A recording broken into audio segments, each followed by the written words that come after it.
Hi, I'm coming to you from my dining room. Today I'll be showing you about philodendrons, how easy it is to take the cuttings and see and start over. This is what you do before you want to plant the philodendron because it'll give it a better root system and it'll make it more likely for it to grow. So, of course, you have your simple very simple scraps, which is good for compost.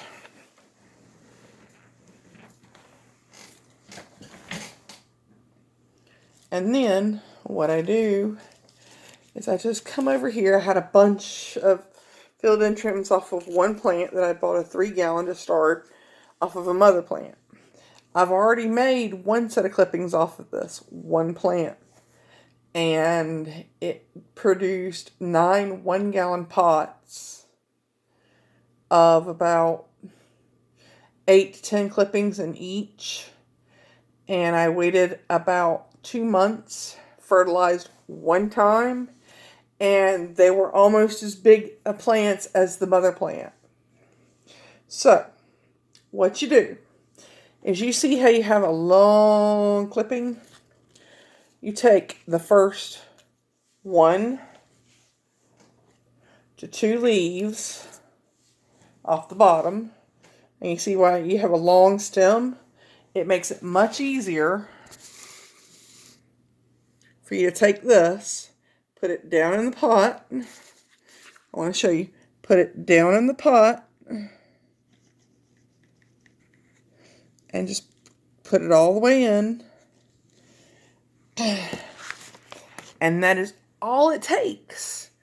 The main reason you want to put it in a fresh water that's straight from the tap, not bottled water, but straight from the tap water, is because it has a bleach in it already that helps to fight off fungus or, the little things that happen. So what you do is, to fight that off, you change out the water about every other day.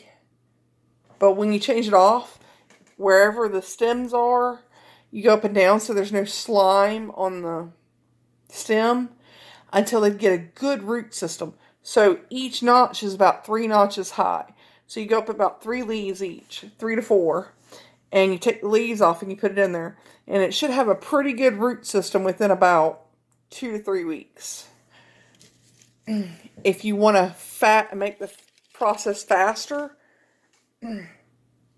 you take one of these and you take 1 leaf, and then there was already a notch here that a leaf was missing. 3 leaves, 4 leaves, and then to speed up the process, and since this leaf is already cut, see how it's damaged and it's already cut, you want to remove it. The reason you remove so many leaves now is because you want to take and make sure it gets more nourishment because there's less leaves on it, which makes it more prone to grow the root. So you just put it down in here like that. And if you're wanting to speed the process up and just put it straight in soil, that can work too. What you do is you take a clipping such as this, and I'm not going to do it because that's not the way I do it. You take this, you take a small cup about yay high, about that high, about 4 inches or to 5 inches of a cup, or, a coffee cup, whatever. Take some old coffee grounds, put it in the very bottom, fill the water with tap water, about that much, about 3/4 of the cup high, stir it with a spoon real good, then stick your plants down in there. Something about the coffee grounds really makes it root faster. I have found this to be true. Now, that's just my opinion, but it really works. It's something in the coffee grounds that makes it really produce fast. It makes it root really, really well. And that also works with most plants, common household plants.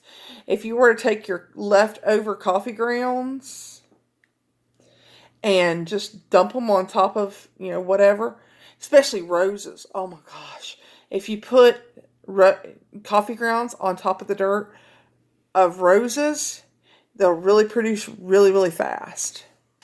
So, you just, on a smaller plant, you take 1 to 2, depending on how big the cup is, and you stick it down in there with the coffee water, which is basically from the grounds and the water.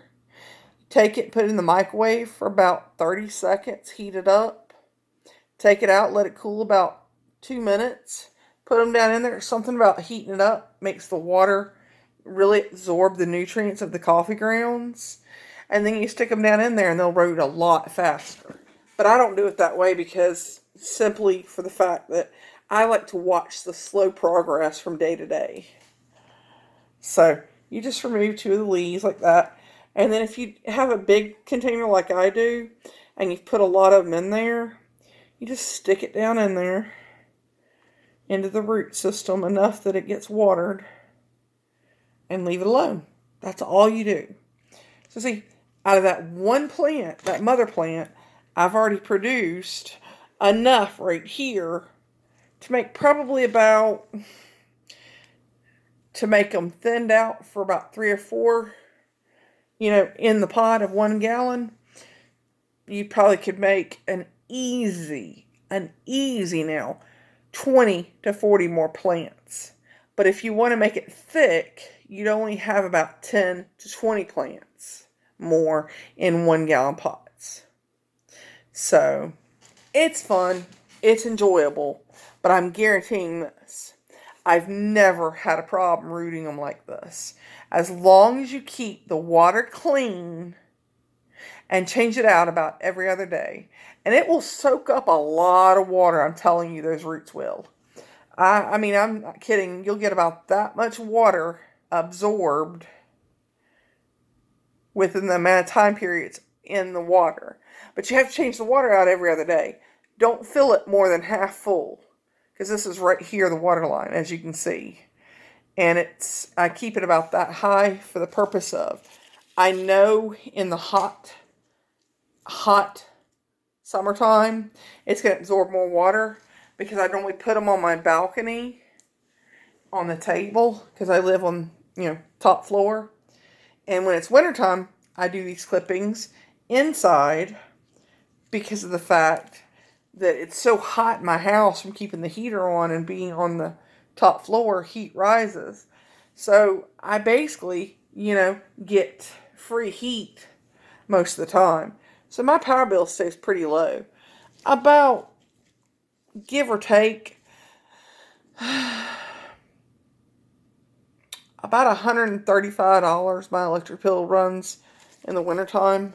Not too bad, But anyway, enough about that.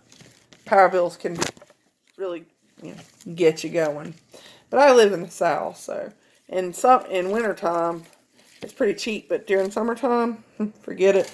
I can't get a cheap bill to save my life, because the bills run anywhere from $200 all the way up to $600 something. That's why I'm on budget billing.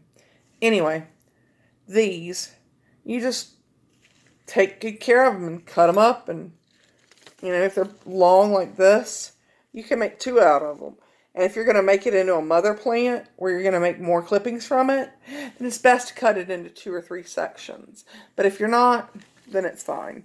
Have a nice day. God bless. And this is me from my kitchen table showing you how to do philodendron cuttings and how to make them root. Easier, faster, and so much fun. Thank you so much, and God bless.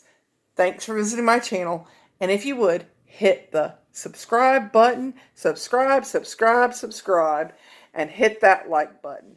Thank you so much, and God bless.